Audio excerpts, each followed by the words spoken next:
এখানে কি আছে, মিনা প্রতিদিন একটি বইয়ের 2 পৃষ্ঠা করে পড়ে, সে 6 দিনে কত পৃষ্ঠা পড়বে?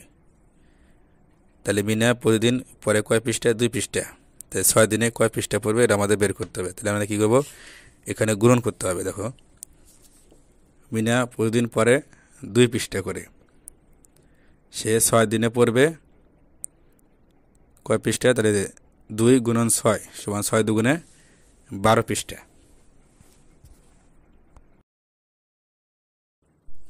এখানে কিনেছে দেখো 1 প্যাকেট বিস্কুটের দাম 2 টাকা। রেজা এই বিস্কুটের 7টি প্যাকেট কিনলো, বিস্কুটের দাম কত টাকা হবে? যদি সে বিস্কুটের আরও 3টি প্যাকেট কিনে তবে কত টাকা লাগবে? তাহলে অঙ্ক আমরা কীভাবে করবো, দেখো বিস্কুটের দাম কত টাকা? 2 টাকা প্যাকেট। রেজা কিনেছে কয়টি? 7 প্যাকেট। তাহলে আমরা এইভাবে লিখবো, 1 প্যাকেট বিস্কুটের দাম 2 টাকা,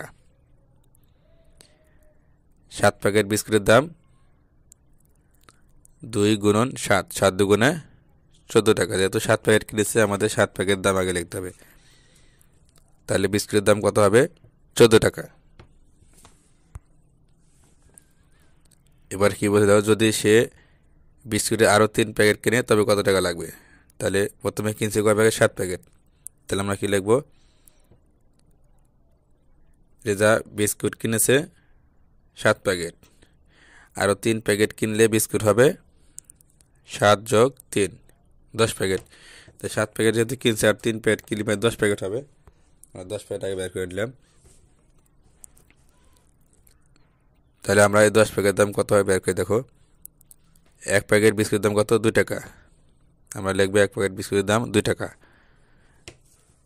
তাহলে কয় প্যাকেট হচ্ছে এখানে? 10 প্যাকেট। তো 10 প্যাকেট বিস্কুটের দাম 2 গুণন 10, 10 দুগুণে 20 টাকা। তাহলে যে কত টাকা লাগবে? 20 টাকা লাগবে।